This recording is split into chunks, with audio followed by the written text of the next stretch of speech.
So, good evening, everyone, and welcome to today's class. So, uh, I think because Vaisalung Saryu means exam appear koribo, I think. So, I think for few days, maybe only moi class lom ba class no hobo pare. But moi to lom class, more ko problem nahi. Okay, so and SBI clerk means 25th of December, 25th. After that, we will start our new batch mostly from within this month only, otherwise from 1st March. ঠিক আছে online ওর কথা কইছো. So if you are interested, you can join.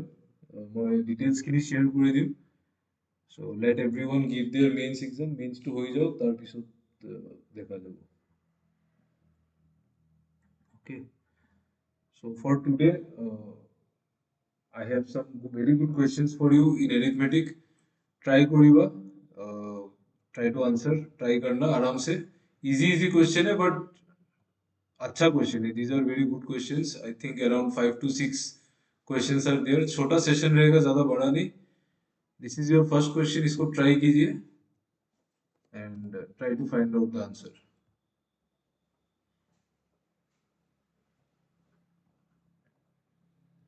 Please try.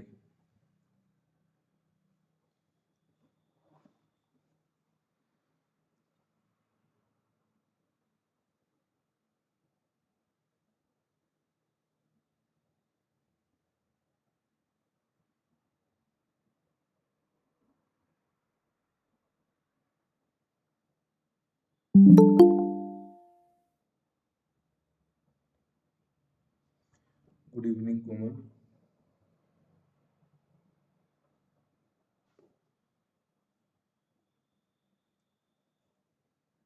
See if you can try this question.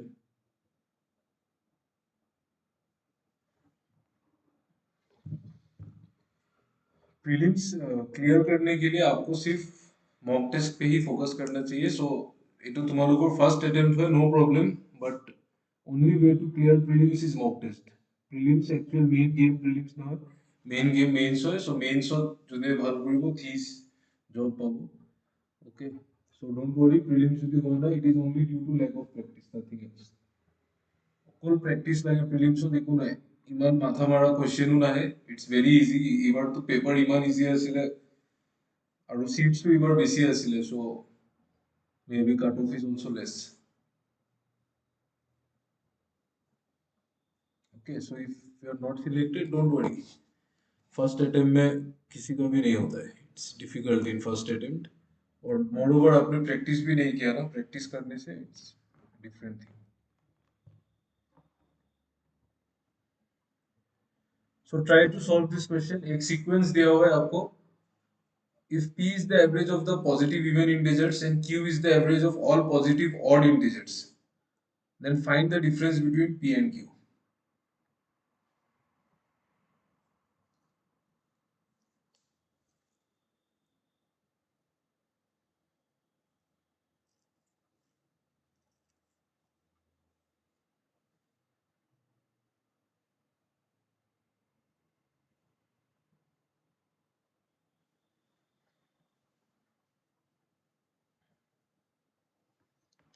Option A, 1 let's say. Okay.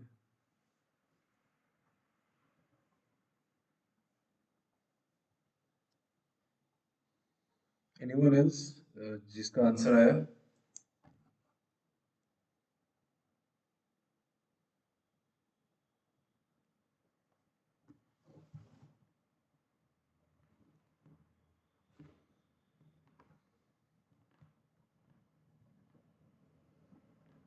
और किसी का answer नहीं आया?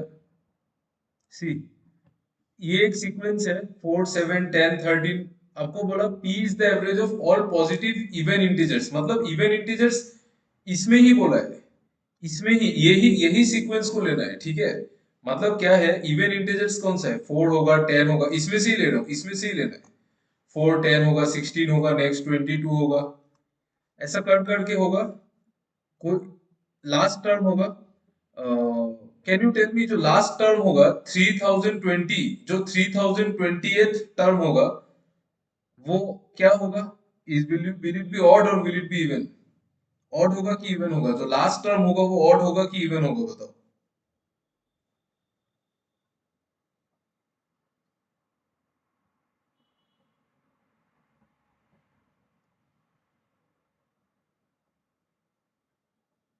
बताओ यार, लास्ट टर्म जो होगा इवन होगा। कैसे इवन होगा? इवन नहीं होगा। सी, देखो, सी आई से होगा। C, I think, wait, correct, C is correct.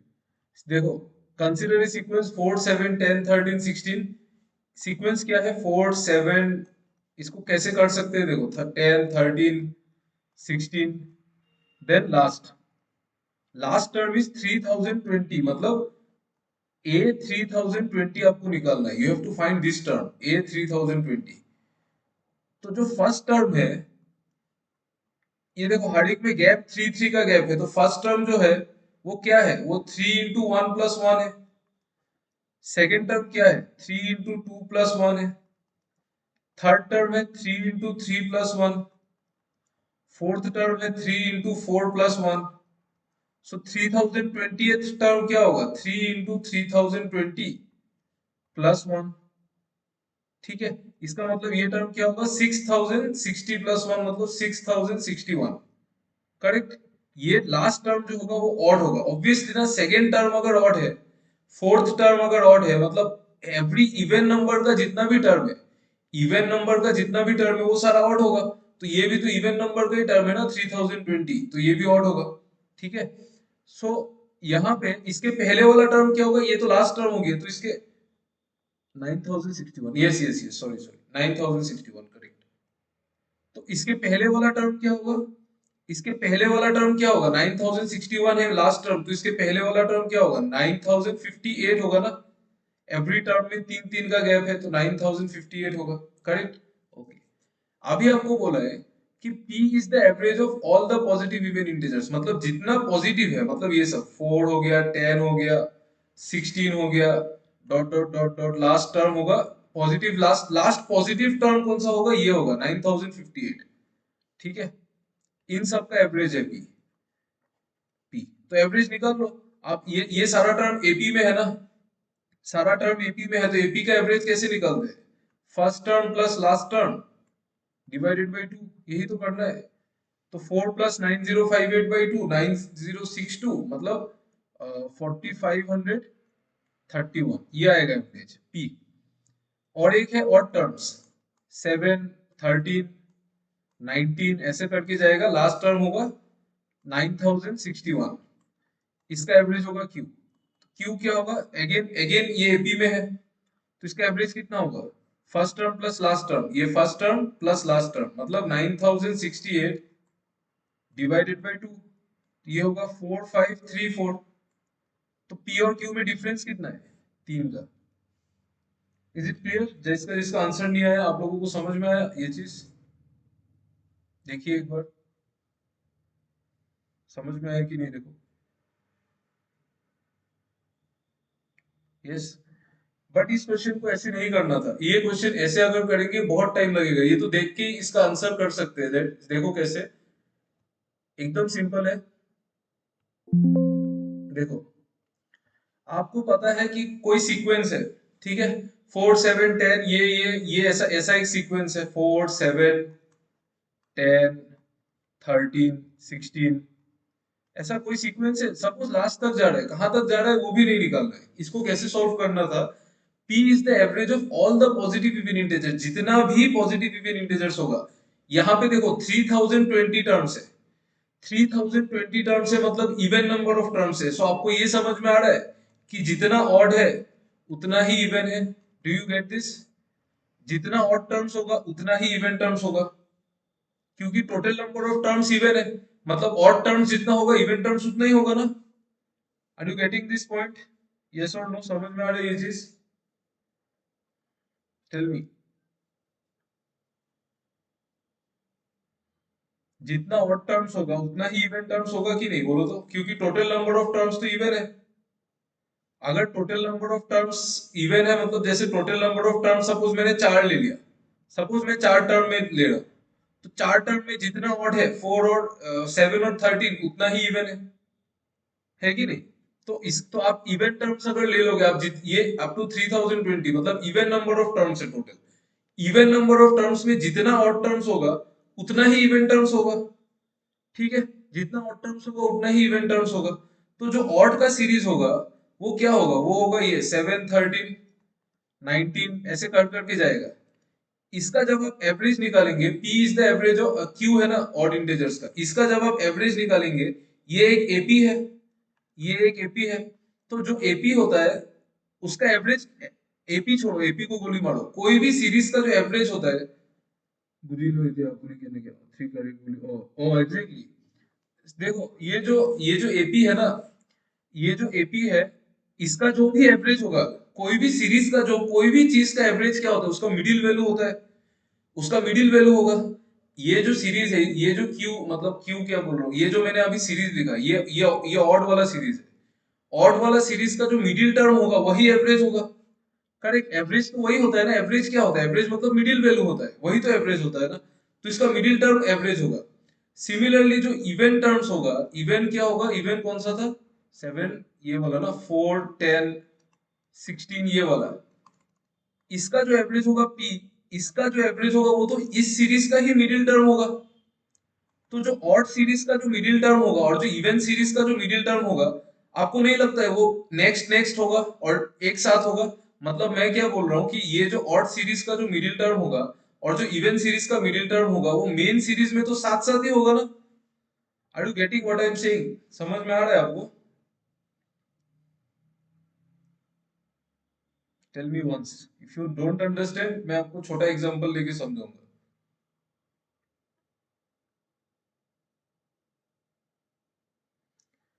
देखो, जो ऑड ऑड जो सीरीज है, ये ऑड सीरीज है, इस सीरीज का जो मिडिल टर्म होगा वही तो एवरेज होगा ना। एवरेज क्या होता है भाई? एवरेज मिडिल टर्म होता है, उससे ज्यादा कुछ नहीं होता है, ठीक है?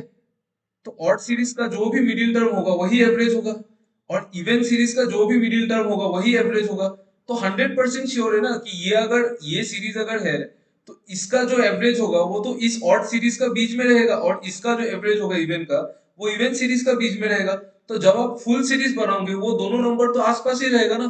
तो दोनों नंबर आसपास रहेगा मतलब दोनों में गैप कितना होगा? ऑब्वियसली 3 का होगा ना। ऐसे तो ये विदाउट पेन सॉल्व कर सकते हैं, but you have to understand. If you don't understand, then it's problematic. Sir total number of terms যদি ইভেন নহয় তেতিয়া এনেকে গম নাই, তো তেতিয়া ক্যালকুলেশন কৰিব লাগিব এক্স্যাক্টলি। এতিয়া total number of terms even আছে বুলি তোমাৰ অড ইকুয়াল হয় এন্ড ইভেন ইকুয়াল হয়, so that's why you can go for it. See, जो जिन लोगों को समझ में नहीं आया, I will take an easier example. देखो, मैं आपको एक इजी एग्जांपल लेके समझाता हूँ। देखो, ये सीरीज क्या है? ये सीरीज है 4, 7, 10, 13, 16। मैं क्या करता हूँ, मैं यहाँ पे टोटल इवन टर्म्स है ना, मैं 10 टर्म्स लेता हूँ, 10। ठीक है, 10 भी इवन नंबर है, 10 टर्म्स लेता हूँ। 5 हो गया, 6 हो गया, 7 हो गया, 8 हो गया, 9 हो गया, और 10 हो गया। ठीक है, इसमें से ऑड सीरीज निकालो। ऑड सीरीज क्या है? ये है ना ऑड, 7, 13, 19, 25 और 31। इसका एवरेज क्या है? इसका एवरेज ये मिडिल टर्म है ना, यही एवरेज है 19। इसका एवरेज क्या है? इसका एवरेज 19 है। जो ऑड सीरीज, जो इवन सीरीज है, इवन सीरीज क्या है? 10, 16, 22, 28, और कुछ गड़बड़ हो गया, अच्छा 4 भी है। ठीक है, ये है आपका इवन सीरीज। इसका एवरेज कितना है? ये मिडिल टर्म होगा एवरेज। एवरेज तो हमेशा मिडिल टर्म होता है ना एपी के केस में, तो एवरेज क्या होगा? 16। तो अभी आप देखो, इसका इसका जो एवरेज है और इसका जो एवरेज है वो तो सामने सामने है ना, और वो हमेशा होगा ही ना। ऑब्वियसली कॉमन सेंस लगाओ, थोड़ा सा कॉमन सेंस लगाओ। तो जो भी ऑड सीरीज होगा उसमें 5 टर्म होगा, तो उसका जो एवरेज होगा वो बीच वाला होगा, और जो इवन सीरीज होगा उसमें भी सेम टर्म्स होगा, तो उसका एवरेज भी तो वो बीच वाला ही होगा। तो वो दोनों तो आसपास ही होगा ना, और हर दोनों आसपास के बीच में डिफरेंस कितना है? 3 है, तो इसमें भी आंख बंद करके 3 होगा। Now did you get my point? आया अभी समझ में? अभी भी बहुत लोगों को समझ में नहीं आ रहा है। Any doubt you can ask me.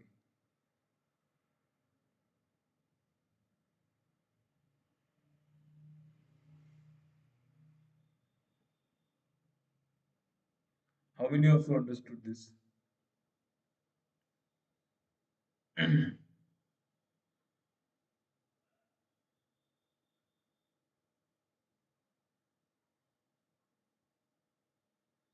अब क्लियर हुआ ना? ओके, ठीक है। छोटा छोटा लेके देखा, ये एक्चुअली छोटा बड़ा का बात नहीं है। एक्चुअली मेन चीज क्या है ना, यू हैव टू इमेजिन, इसको इमेजिन करना पड़ेगा। आप जितना आप मैथमेटिक्स में जितना ज्यादा इमेजिन कर सकोगे उतना ही आपके लिए इजी होगा मैथ्स। उससे ज्यादा कुछ भी नहीं है। रीजनिंग भी सेम है, रीजनिंग में भी तो इमेजिन ही करना है ना? इमेजिन ही करना है। अगर आपका दिमाग भी ये चीज स्ट्राइक ही नहीं करेगा कि पी को दो छोड़ के जो क्यू हम लोग लिखते हैं, आपको ये चीज तो इमेजिन करना पड़ेगा ना कि पी के ऊपर है कि नीचे है। जब हम लोग लेते हैं कि एटलीस्ट टू, एटमोस्ट टू, तो वो तो हम लोग इमेजिन करने से आपका आधा से ज्यादा काम खत्म हो जाता है। ठीक है, गोइंग विद द, मतलब मैं रीजनिंग का बात बोल रहा हूँ। रीजनिंग में मैंने एक चीज खुद एक्सपीरियंस किया है। गोइंग विद द, मतलब जो आप सोचते हैं, जो जो आप प्रोजेक्शन लगाते रहो, उससे उससे नहीं होता है जल्दी सॉल्व। जल्दी सॉल्व करने के लिए आपको थोड़ा सा रिस्क लेना पड़ेगा। ठीक है, थोड़ा सा रिस्क लेना पड़ता है। जैसे रीजनिंग में एक सेंटेंस होता है कि at least three in between, suppose at least three, तो आप तीन ही लो। आप डायरेक्ट तीन ले लो। ठीक है, अगर तीन में नहीं होता है तो चार में हो जाएगा, पांच में हो जाएगा, बट वो एटलीस्ट तीन कभी भी छह सात में नहीं जाता है। ठीक है, एक चीज का एक कॉमन सेंस भी होता है, तो वो अप्लाई करने से ज्यादातर चीज जल्दी सॉल्व होता है। Okay, so apply your common sense. आपका ब्रेन हमेशा ओपन रहना चाहिए। देन यू प्रैक्टिस से आएगा, डोंट वरी, इतना जल्दी कुछ नहीं होता है, बट ट्राई टू अंडरस्टैंड कैसे हो रहा है। ठीक है, उसके बाद एक काम करो। और तो कौन सा क्वेश्चन बोलूं मैं आपको? ये वाला क्वेश्चन ट्राई करके देखो, तो ट्राई करो, let's see.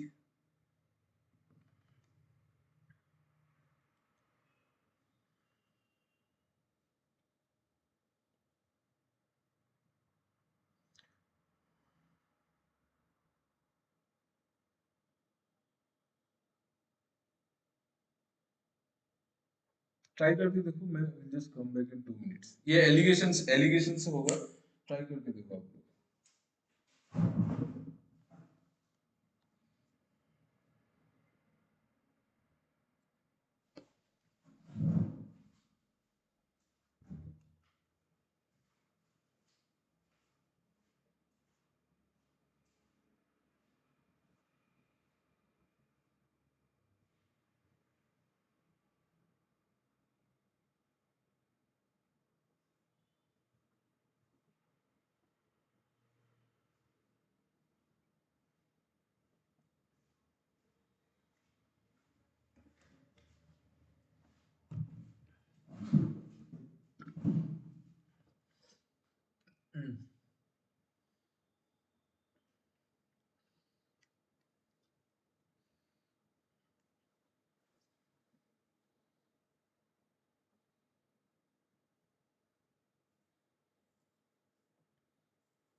Okay, total number of terms যদি হেৰি নহয়, যদি ইভেন নহয়, suppose total number of terms odd হয়, দেন এটা এটা সিরিজত অড থাকিব, এটা সিরিজত ইভেন থাকিব। সো মোষ্টলি তেতিয়া যোনটো সিরিজত ইভেন থাকিব, সেইটো সিরিজৰ যোনটো এভাৰেজ ওলাব, তাৰ এভাৰেজ আৰু অড সিরিজৰ এভাৰেজত মোষ্টলি 1.5ৰ গেপ থাকিব। আগৰ চিনাৰিঅ'টোত mostly, I am not sure, মোৰ এনেকুৱা লাগি আছে, নাথাকি 4.5ও হ'ব পাৰে, বাট এনেকুৱা লাগিছে যে 1.5 হ'ব লাগে। তেনেকেও গম পাব পাৰি, বিকজ অড টাৰ্মৰ মিডিল টাৰ্মটোতো মিডিলতে থাকিল। আৰু ইভেনৰ যোনটো দুটা মিডিল থাকিব তাৰ এভাৰেজটো ওলাই যাব। সো তেনেকে কৰিব লাগিব যদি উইদাউট পেন সলভ কৰিব বিচাৰা।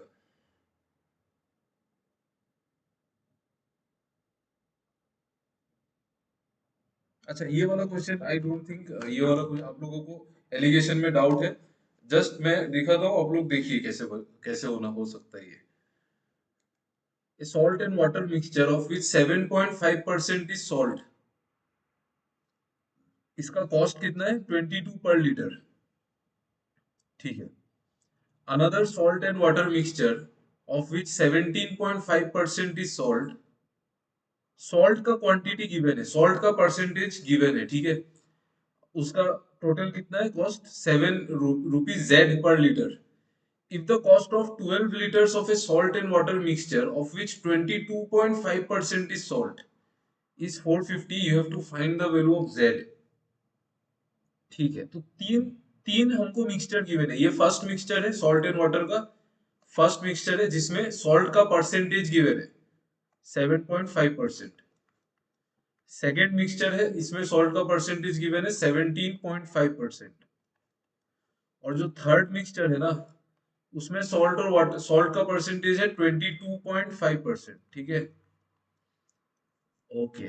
तो उसका प्राइस गिवन है, बट प्राइस हम लोग अभी नहीं कंसिडर करेंगे। सी, प्राइस पर लीटर एक अलग चीज है, प्राइस पर लीटर एक अलग चीज है, और क्वांटिटी परसेंटेज ऑफ सॉल्ट एक अलग चीज है। ठीक है, तो फर्स्ट जो क्वांटिटी है, उस फर्स्ट जो सोल्यूशन है उसका क्वांटिटी हमको गिवन नहीं है। फर्स्ट ये इसका इसका क्वांटिटी हमको पता नहीं है ना, फर्स्ट वाले का, फर्स्ट वाले का क्वांटिटी पता है, नहीं पता है ना। प्राइस पर लीटर गिवन है, लेकिन प्राइस पर लीटर से अभी कुछ नहीं कर सकते, पहले क्वांटिटी पता होना पड़ेगा ना। If you don't know the quantity, आप प्राइस पर लीटर से क्या करेंगे, है ना। Price per litre multiplied by total quantity ही आपको टोटल प्राइस देगा। सो वैसे नहीं होगा ये। सो ये हो गया एक चीज। सेकेंड वाले में, सेकेंड वाला का भी क्वांटिटी गिवन नहीं है। थर्ड वाला का क्वांटिटी गिवन है 12 लीटर्स, ये हमको पता है 12 लीटर्स है थर्ड वाला। ओके, थर्ड वाला का क्वांटिटी गिवन है 12 लीटर्स। ओके, ठीक है। तो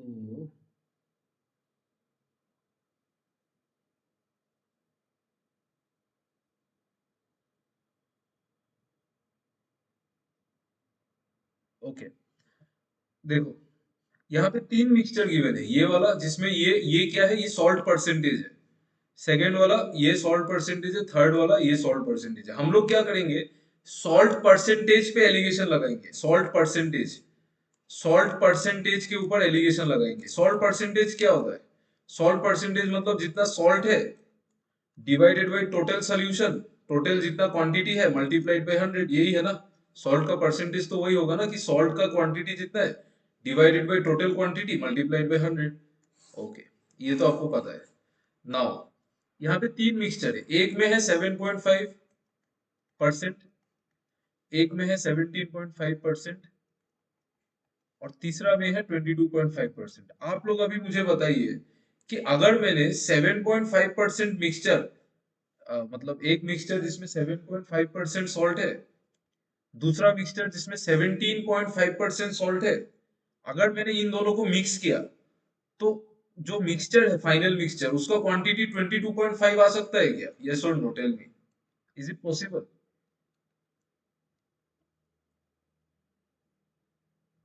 हो सकता है क्या ऐसा?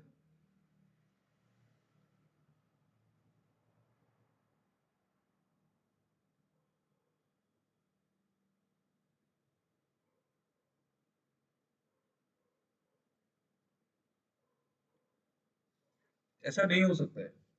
जब भी आप दो चीज को मिक्स करेंगे, इसमें सॉल्ट का परसेंटेज 7.5 है, इसमें अगर 17.5 है ना, तो जो मिक्सचर होगा उसका जो होगा ना सॉल्ट परसेंटेज, वो इन दोनों नंबर के बीच में आना चाहिए। तो हम लोग क्या करेंगे, आप इसको रिवर्स कर दो। आप ऐसा कर लो कि हम लोग क्या करेंगे, 7.5 और 22.5 को मिक्स कर देंगे। तो इन दोनों का मिक्सचर से कितना आ जाएगा 17.5। ये पॉसिबल है, ये पॉसिबल है, क्योंकि जब आप दो चीज को मिक्स करते हैं ना, तो जो रिजल्ट बनता है ना, उसका जो क्वांटिटी होता है वो हमेशा बीच वाला होता है। ये हमने एलिगेशन में पढ़ा था। ठीक है, और ये कॉमन सेंस है। अगर एक सोल्यूशन में सॉल्ट का परसेंटेज इतना है, दूसरा में अगर इतना है, तो थर्ड में हमेशा बीच वाला ही होगा, एवरेज होगा ना, हमेशा एवरेज होगा। ठीक है, एवरेज हमेशा, एवरेज कभी भी इन दोनों से नंबर से बड़ा नहीं हो सकता है, इन दोनों नंबर के बीच में ही आएगा। एलिगेशन लगाइए, एलिगेशन लगा के देखो, 22.5 माइनस 17, 17.5 आएगा 5, और 17.5 माइनस 7.5 आएगा 10। मतलब रेशियो जो बनेगा वो 1:2 का बनेगा। ठीक है, रेशियो जो बनेगा, ये रेशियो किसका बनेगा, हमने एलिगेशन किस पे लगाया, सॉल्ट परसेंटेज। सॉल्ट परसेंटेज पे एलिगेशन लगाएंगे तो रेशियो मिलेगा टोटल क्वांटिटी का। टोटल क्वांटिटी आपको एक का पता है, ये 22.5 वाले का आपको टोटल क्वांटिटी पता है 12 लीटर। 22.5 वाले का आपको टोटल क्वांटिटी पता है 12 लीटर, मतलब ये पता है आपको, 2 यूनिट का वैल्यू पता है। 2 यूनिट का वैल्यू अगर 12 लीटर है, तो 1 यूनिट का वैल्यू कितना होगा, 6 लीटर। इसका मतलब जो 7.5 वाला जो परसेंटेज वाला मिक्सचर था, उसका टोटल क्वांटिटी था 6 लीटर्स। ठीक है, टोटल क्वांटिटी था 6 लीटर्स। अभी हम लोग इसमें क्या कर सकते हैं, लेट्स सी नाउ। क्वांटिटी तो मिल गया, सेकेंड वाला का क्वांटिटी हमको नहीं मिला, मिक्सचर का वो नहीं। मिक्सचर का क्वांटिटी कितना होगा बताओ, टेल मी। ये जो मिक्सचर है इसका क्वांटिटी कितना होगा, मतलब हमने इसको और इसको मिक्स करके ये बनाया ना, तो इसका क्वांटिटी कितना होगा, टेल मी। 17.5 वाले का क्वांटिटी, इट्स वेरी इजी, थोड़ा सा दिमाग लगाओ निकल जाएगा।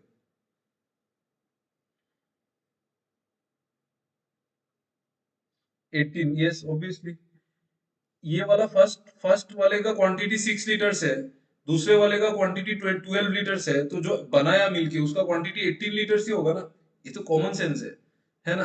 पहले वाले का 6 लीटर, दूसरे का 12, तो मिक्सचर का 17 होगा। अभी हम लोग क्या करेंगे ना, अभी हम लोग क्या करेंगे, जस्ट 1 मिनट। अरे यार क्या हो गया, ओके। अभी हम लोग क्या करेंगे, आपको क्या निकालना है, जेड। जेड निकालना है ना, मतलब आपको पर लीटर प्राइस निकालना है। अभी हम लोग प्राइस पर लीटर पे एलिगेशन लगाएंगे। Now we will use alligation on price per litre. Price per litre, price per litre पे एलिगेशन लगाएंगे तो रेशियो किसका आएगा बताइए। रेशियो किसका आएगा, प्राइस पर लीटर में अगर हमने एलिगेशन लगाया, तो रेशियो किसका आएगा, tell me.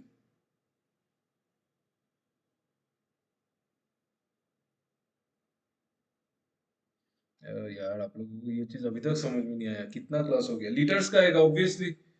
Price per litre में एलिगेशन लगाएंगे तो रेशियो लीटर का आएगा ना, क्वांटिटी का। ठीक है, तो एलिगेशन लगाओ। कहाँ है देखो, प्राइस पर लीटर किसका किसका गिवन है, जेड पर लीटर गिवन है 22.5 पर लीटर। 7.5 वाले का प्राइस पर लीटर गिवन है 22.5, तो 22.5 प्राइस पर लीटर। ठीक है, हमने किसको किसको मिक्स करना है, 7.5 और 22.5। ये 22.5% वाले का प्राइस पर लीटर निकाल सकते हैं ना। 22.5% जो सॉल्ट है उसका टोटल प्राइस है 450, और वो कितना क्वांटिटी है, 12 लीटर है, तो प्राइस पर लीटर निकल जाएगा ना। टोटल प्राइस 450 है और 12 लीटर है, तो प्राइस पर लीटर कितना होगा, 450 डिवाइडेड बाई 12 होगा। 450/12 कितना होता है, 3 से काटो इसको 150 टाइम्स, 3 से काटो इसको 4 बार, 75/2 आएगा प्राइस पर लीटर। ठीक है, तो इसका आएगा आपका 75/2, मतलब 37.5, करेक्ट। और overall price per litre mixture का, मिक्सचर का 17.5% का प्राइस पर लीटर कितना है, जेड। ये हमको नहीं पता है, यही निकालना है ना, यही निकालना है, जेड का वैल्यू ही तो चाहिए। 22.5%, 22.5 जो है परसेंटेज, उसका क्वांटिटी की पता है ना आपको। 22.5 वाले का क्वांटिटी कितना है, 12 लीटर। 22.5 वाले का क्वांटिटी है 12 लीटर। 37.5 वाले का क्वांटिटी, सॉरी सॉरी सॉरी गड़बड़ हो गया। 22.5 वाले का क्वांटिटी 12 लीटर थोड़ी है, क्या कर दिया यार इसमें। प्राइस पर लीटर पे एलिगेशन लगाया तो 20, अच्छा अच्छा, अच्छा 22.5, ये वाला पर लीटर, इसका क्वांटिटी कितना है, मतलब 7.5% वाला, इसका क्वांटिटी कितना आया था, 6 लीटर आया था ना। इसका क्वांटिटी 6 लीटर होगा। ठीक है, तो इसका क्वांटिटी है 6 लीटर, इसका क्वांटिटी है 12 लीटर।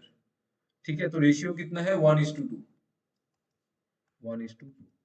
अभी ये मैंने आपको सिखाया था, यू माइट हैव फॉरगॉटन ये कैसे करना है, बट आप ऐसे भी कर सकते हैं, इसको x मान लो, यहाँ से माइनस करो, 37.5 माइनस एक्स, और यहाँ से इसको माइनस करो, x माइनस 22.5। तो इन दोनों का जो रेशियो होगा ना, 37.5 minus x, ratio x minus 22.5, ये रेशियो किसमें होगा, 1/2 में। तो यहाँ से हमारा x निकल जाएगा, x मतलब z निकल जाएगा। ठीक है, तो इसको ऐसे निकाल सकते हैं आराम से। इसको और एक तरीके से निकाल सकते हैं, ये मैंने आपको बहुत पहले सिखाया था, आप भूल गए शायद। ये वाला नंबर और ये वाला नंबर को आप ऐड कर दो, ये वाला नंबर और ये वाला नंबर को आप हमेशा ऐड कर दो, ऐड नहीं, एक मिनट, ऐड नहीं, सॉरी, सब्ट्रैक्ट कर दो, सब्ट्रैक्ट कर दो, सब्ट्रैक्ट कर दो, इन दोनों को सब्ट्रैक्ट कर दो। ठीक है, 37.5 माइनस 12.5 कितना हो, 22.5 कितना होगा, 15 होगा। इसको इक्विवेलेंट कर दो किसके साथ, इन दोनों को ऐड कर दो, ये जो यूनिट्स है ना, इनको ऐड कर दो, 1+2 तो 3। तो 3 यूनिट का वैल्यू 15, तो 1 यूनिट का वैल्यू कितना, 5।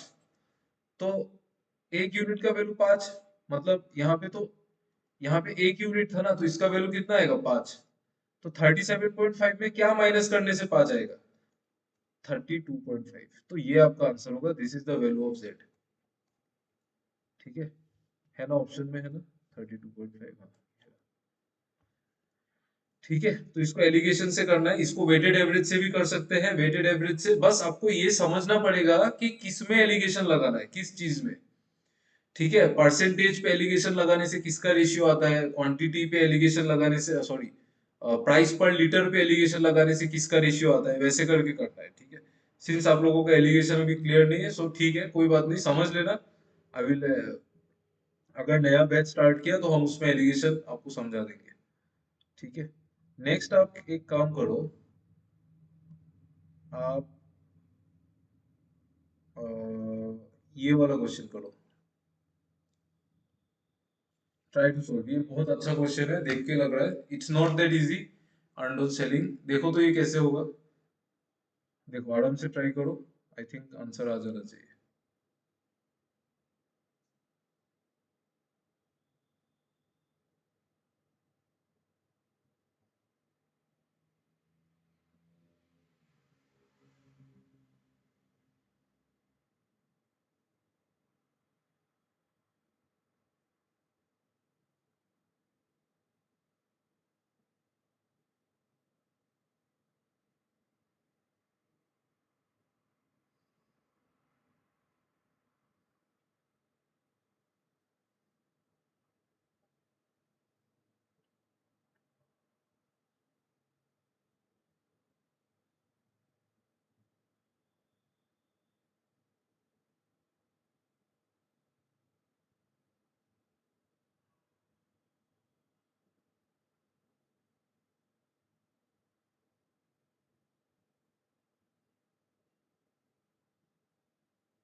ट्राई कीजिए सॉल्व करने का।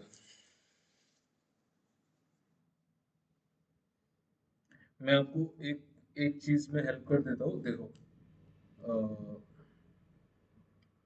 Profit earned on selling an article after P% discount is 28%, मतलब डिस्काउंट गिवन है और प्रॉफिट गिवन है, डिस्काउंट और प्रॉफिट गिवन है, आपको 3P/2% का वैल्यू बताना है। 3p/2% का वैल्यू बताना है, मतलब क्या इनडायरेक्टली क्वेश्चन क्या है कि p का वैल्यू चाहिए। p का वैल्यू अगर पता चल जाता है तो 3p/2 भी निकल जाएगा आराम से। तो p का वैल्यू चाहिए और कुछ नहीं। If the cost price of the article is 2500, इसको ना ऐसे कर सकते हैं। एक एक फॉर्मूला है, सपोज, कैसे बताऊं आपको, suppose sale, suppose mark price है। मार्क प्राइस क्या होता है? Cost price plus mark price क्या होता है? Cost price one plus markup होता है ना। बट मार्कअप तो यहाँ पे नहीं चाहिए। ओके, मार्कअप तो यहाँ पे नहीं चाहिए। हमको क्या चाहिए? हमको चाहिए प्रॉफिट और डिस्काउंट। ओके, तो सेलिंग प्राइस जो होगा वो cost price into one plus profit percentage होगा ना। ये समझ में आता है ना आपको? One plus profit percentage, do you understand this? देखो तो,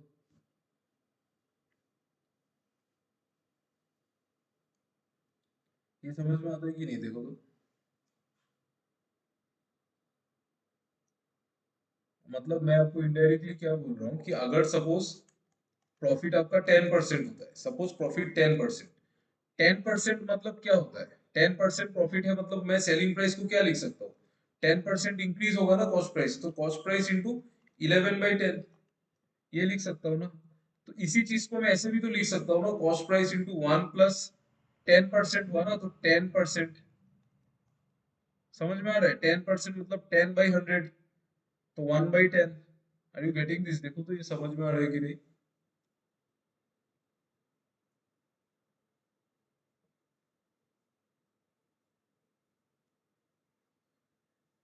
how many of you are getting this? ये कितने लोगों को समझ में आ रहा है? चेक कर लो एक बार।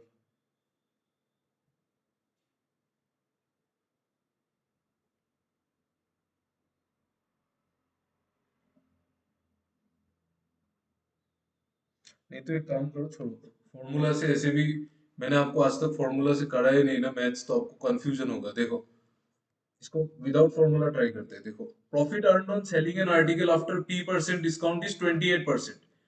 28% का प्रॉफिट, 28% का रेशियो क्या है? 7/25 है ना, ये है ना? ठीक है, मतलब इनिशियली क्या बोला कि profit earn on selling an article of is 28%, मतलब कॉस्ट प्राइस, मार्क प्राइस और सेलिंग प्राइस। तो एक यहाँ पे एक केस, फर्स्ट केस में क्या बोला? प्रॉफिट इज 28%, मतलब अगर मेरा कॉस्ट प्राइस 25 है तो मेरा सेलिंग प्राइस क्या होगा? उससे 7 ज्यादा होगा। प्रॉफिट है ना, तो 7 ज्यादा होगा। 7 ज्यादा होगा, 7, तो 32 यूनिट्स होगा। करेक्ट। सेकेंड सिचुएशन क्या बोला?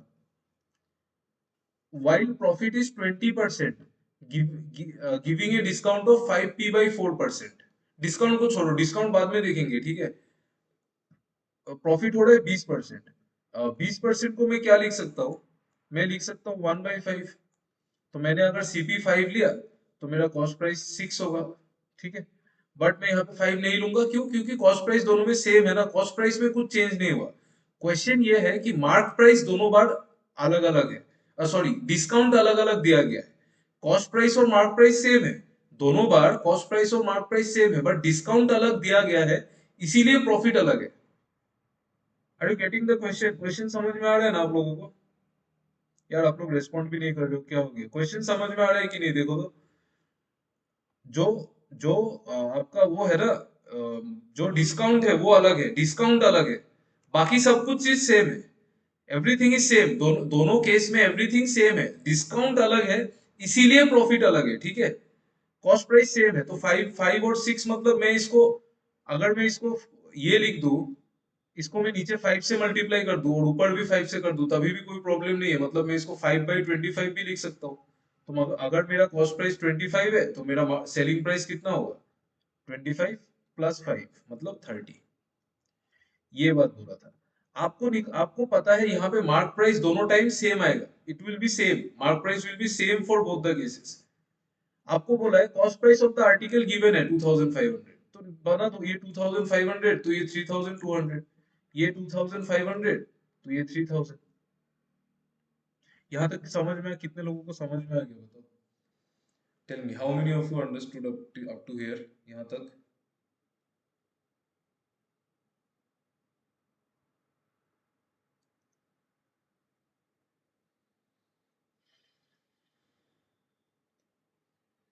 बताओ यार, कितने लोगों को समझ में आ गया, कितने लोगों को नहीं आया?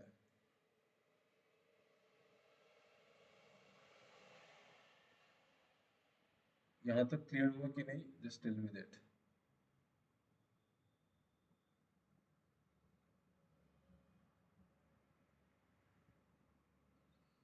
नहीं आ रहा है समझ में?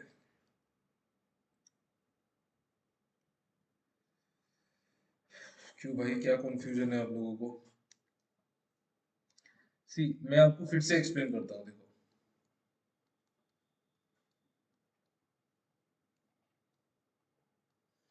फर्स्ट केस में बोला profit earn on selling an article after P percent discount is 28%। First case में 28% का प्रॉफिट है, मतलब 25 वाला जो सामान है उसको 32 में बेचा होगा, ठीक है। While profit is 20% after giving a discount of 5p/4%। Profit 20% है जब 5p/4% का डिस्काउंट हो जाता है।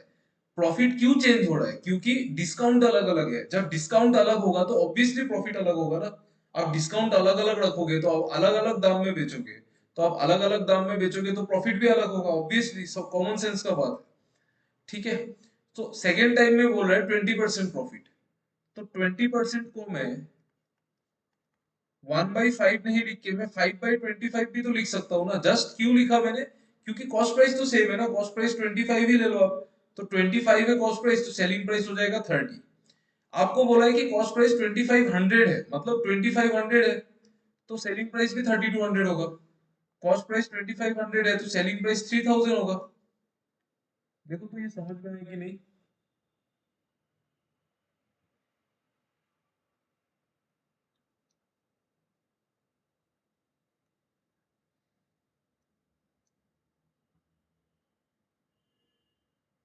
आ रहा है? सबको नहीं आ रहा है, चलो कोई बात नहीं, आप लोग ट्राई करना। देखो अभी मैं एक थोड़ा डेप्थ में जाने की कोशिश करूंगा। सी, इन दोनों केस में, ये दोनों केस में मार्क प्राइस सेम है। थोड़ा सा इमेजिन करो, थोड़ा सा इमेजिन करो, यहाँ पे दोनों में मार्क प्राइस सेम है। मार्क प्राइस सेम है, बस डिस्काउंट अलग होगा। मतलब ये वाला जो मार्क प्राइस है, वहां से कुछ परसेंटेज आपने डाउन किया होगा, मतलब कुछ परसेंटेज आपने माइनस किया होगा, तभी 3200 आया होगा। फिर ये जो मार्क प्राइस है वो सेम चीज है, ठीक है। वहां से फिर आपने कुछ परसेंटेज डाउन किया होगा, तभी ये 3000 आया होगा, ठीक है। मैं आपको एक एग्जांपल लेके समझाता हूँ। सपोज आपका मार्क प्राइस जो है, सपोज आपका मार्क प्राइस है, दोनों केस में मैं मान लेता हूँ आपको मार्क प्राइस 4000 है, सपोज, जस्ट एग्जांपल के लिए समझेंगे। तो 4000 से जब आप इस सेलिंग प्राइस में गए, आपने कितना परसेंट डिस्काउंट दिया, बताओ। How, what is the discount percentage? Tell me. 4000 से अगर सेलिंग प्राइस में गए तो कितना परसेंट डिस्काउंट दिया?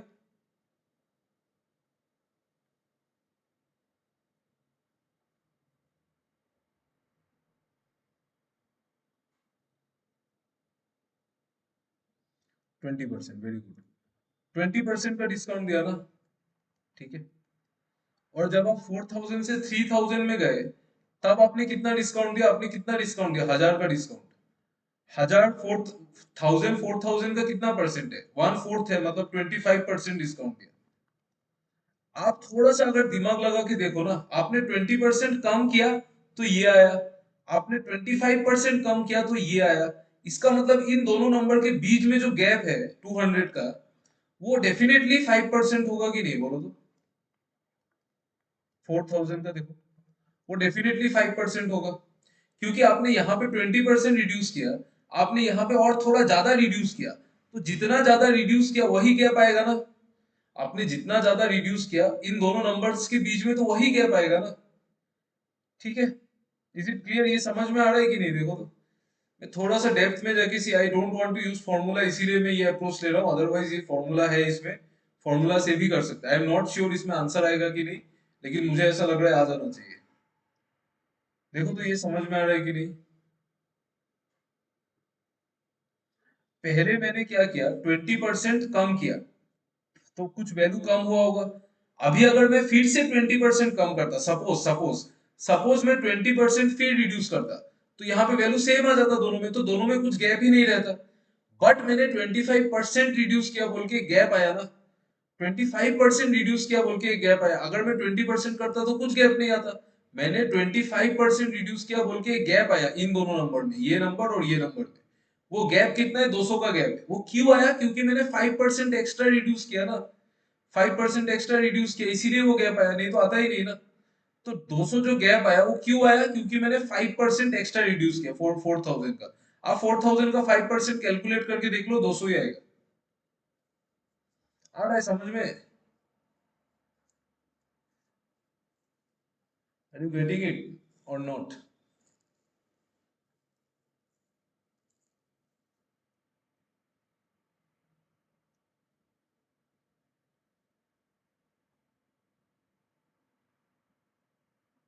नहीं आ रहा है समझ में? क्यों यार, एग्जाम्पल दे दिया फिर भी क्यों नहीं आ रहा है समझ में? What is the point? मैंने तो एग्जाम्पल भी दे दिया। I suppose the mark price is 4000, तो फिर आप 20% रिड्यूस करो, मतलब 800 रिड्यूस करो तो 3200 आएगा। फिर आप 1000 रिड्यूस करो तो 25% आएगा। सॉरी, 1000 रिड्यूस करो तो 3000 आएगा। तो ऑब्वियस कॉमन सेंस है ना कि आप जितना जितना ज्यादा रिड्यूस करोगे वही तो गैप होगा दोनों नंबर में। आप यहाँ पे 25% रिड्यूस करोगे तो रिड्यूस कितना हुआ? 1000। और यहाँ पे रिड्यूस कितना हुआ? 800। तो यहाँ पे ये नंबर बना, यहाँ पे ये नंबर बना। तो जो एक्स्ट्रा परसेंटेज रिड्यूस हुआ वही तो होगा ना इन दोनों के बीच में गैप। ऑब्वियसली अगर आप यहाँ पे 20% रिड्यूस कर देते सपोज, तब तो इन दोनों में कोई गैप ही नहीं आता, तब तो ये भी 3200 हो जाता। बट आपने एक्स्ट्रा रिड्यूस किया ना, एक्स्ट्रा 5%। उस वजह से ही तो ये थ्री और कम हो गया ना। तो ये कितना कम हुआ? 200 कम हुआ। तो ये जो 200 कम हुआ वो क्यों कम हुआ? क्योंकि आपने 5% एक्स्ट्रा रिड्यूस किया, इसीलिए 5% ऑफ मार्क प्राइस। यही प्रिंसिपल हम लोग इसमें यूज अगर करते हैं तो आपको इस क्वेश्चन में फॉर्मूला का कोई जरूरत ही नहीं है। ठीक है, फॉर्मूला का जरूरत नहीं है। आप यहाँ पे देखो, इन दोनों में मार्क प्राइस सेम है। इन दोनों में इन दोनों में मार्क प्राइस, ये मैं मार्क प्राइस मान लेता हूँ एमपी। पहले फर्स्ट केस में डिस्काउंट कितना दिया? P% का। सेकेंड केस में कितना? सॉरी, यहाँ पे ये mark price same mark price है। सेकेंड केस में डिस्काउंट कितना दिया? 5P/4% का। ज्यादा दिया कि कम दिया? बोलो, डिस्काउंट सेकेंड केस में ज्यादा दिया कि कम दिया? बताओ। Tell me. सेकेंड केस में डिस्काउंट ज्यादा है कि कम है?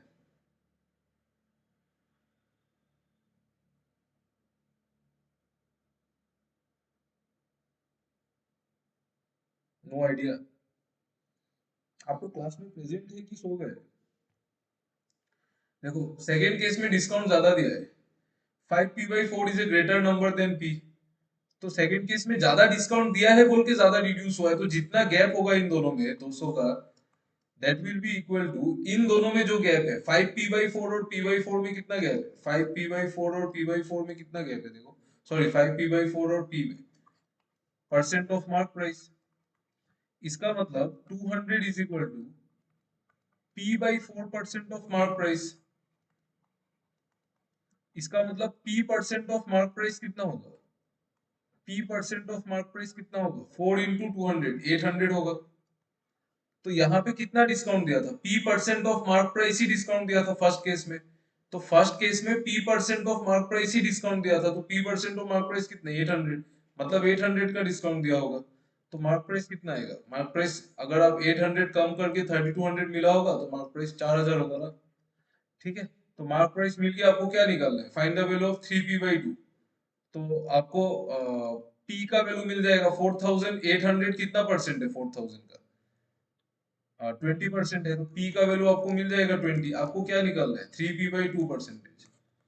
तो 3P/2 में 3 into 20/2 रख दो, इसको 2 को 10 से काट दो, ये 30% आ गया। तो ये आपका आंसर हो गया। ये इजी मेथड है, बस थोड़ा सा ब्रेन यूज करना पड़ेगा। Otherwise there is one more method, उसमें फॉर्मूला है। वो फॉर्मूला अगर आप अप्लाई कर देते हैं तो आपका आंसर आ जाएगा। ठीक है, ये मेथड को एक बार आप लोग यूट्यूब में देख लेना, मैं आपको फॉर्मूला समझा देता हूँ। देखो फॉर्मूला क्या है। सेलिंग प्राइस जो होता है ना, that is cost price multiplied by 1 plus profit percentage. ठीक है, और जो मार्क प्राइस होता है ना, that is cost, sorry sorry sorry,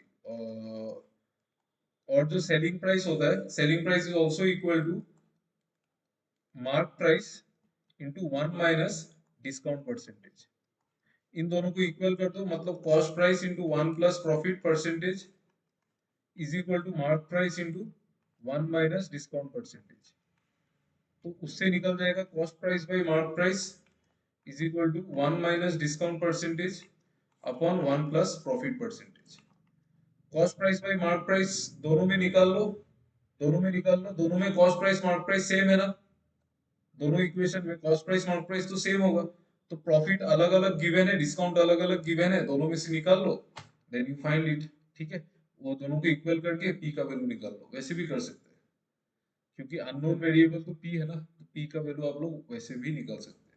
ठीक है, दोस्त who didn't understand the first method, आप लोग ये फॉर्मूला याद रख लो, cost price by mark price is equal to 1 minus discount divided by 1 plus profit. ठीक है, ये फॉर्मूला लगा दोगे तो आपका आंसर आराम से आ जाएगा। चलिए, चलो आज के लिए एक लास्ट क्वेश्चन है, I will give you that and then we will end the class. एक इजी क्वेश्चन देता हूँ, ये वाला नहीं चाहिए, आप लोग ये वाला क्वेश्चन कीजिए, this one. A man can row a boat of speed 10 kilometre per hour in still water, river का स्पीड गिवन है 2 आवर्स, कम बैक डिस्टेंस निकालना है। चलो इसका आंसर सब लोग निकालो प्लीज।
नहीं नहीं नहीं, जानी भी नहीं दिया, नहीं, तुक्का लगी बोलो,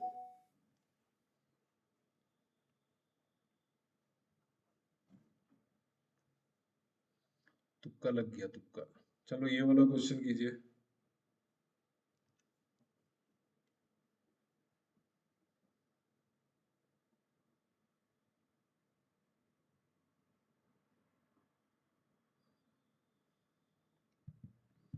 man can row a boat at a speed of 10 kilometre per hour in still water, मतलब स्टिल वाटर में जो स्पीड है वो 10 किलोमीटर पर आवर है। ठीक है, if the river is flowing at 46 kilometre, ये स्पीड ऑफ रिवर है 46 किलोमीटर पर आवर। ठीक है, क्वेश्चन क्या है, अच्छा तो अपस्ट्रीम स्पीड क्या हो जाएगा, अपस्ट्रीम स्पीड होगा एस माइनस, अरे ये क्या हो गया, 46 कैसे आ गया, 4.6 आएगा शायद, ये शायद 4.46 तो होगा ही नहीं, 4.6 आएगा। तो जो अपस्ट्रीम स्पीड होगा वो एस माइनस वी होगा, 10 माइनस 4.6 कितना आता है, 5.4, और डाउनस्ट्रीम स्पीड जो होगा वो 14.6। ठीक है, और it takes 2 hours to go to a point and come back, तो टोटल 2 आवर्स लगेगा, मतलब जाने का और आने का। तो दोनों में डिस्टेंस वो कांस्टेंट है ना, दोनों में क्या कांस्टेंट है, डिस्टेंस कांस्टेंट है। ठीक है, तो स्पीड का जो रेशियो होगा अपस्ट्रीम और डाउनस्ट्रीम में, टाइम भी गिवन है, अच्छा टाइम गिवन है, तो स्पीड का रेशियो क्या होगा देखो, अपस्ट्रीम में स्पीड है 5.4 और डाउनस्ट्रीम में स्पीड है 14.6। इन दोनों नंबर का रेशियो निकालिए कितना होगा।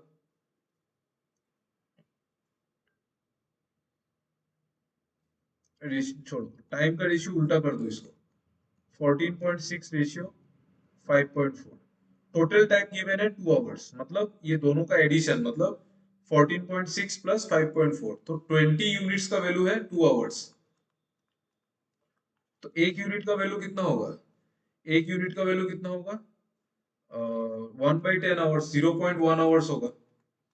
तो 14.6 यूनिट्स का वैल्यू कितना होगा, 14.6 इंटू 0.1 आवर्स। ठीक है, मतलब अपस्ट्रीम में इतना टाइम लगा होगा और अपस्ट्रीम में स्पीड कितना था 5.4। तो डिस्टेंस निकाल लो अपस्ट्रीम में कितना है, अपस्ट्रीम डिस्टेंस निकाल लो कितना है। डिस्टेंस क्या होता है, स्पीड इंटू टाइम। तो 14.6 इंटू 0.1 इंटू 5.4। अरे यार ये तो गलत हो रहा है क्या ये कुछ। लेट्स सी, तो ये 0.1 मतलब 1.46 मल्टीप्लाइड बाई 5.4, ये कितना आएगा, 5 से तो ज्यादा ही आएगा इसका आंसर। ये आप लोग चेक करना, तो आंसर मैं श्योर नहीं हूँ। ठीक है, इसका आंसर आप लोग होमवर्क में चेक कर लेना, तो इसमें क्या आंसर आ रहा है। I think the question is wrong, इसमें 46 नहीं आना चाहिए, कुछ अलग आना चाहिए था। ठीक है, चलो ये आंसर चेक कर लेना, मैं भी क्वेश्चन एक बार चेक कर लूंगा। आई थिंक मोस्टली ये रॉन्ग है क्योंकि 46 तो नहीं आ सकता है। ठीक है, चलो, thank you everyone, thanks for listening to the class. Thank you, bye bye, good good night night, sir. Good night, good night.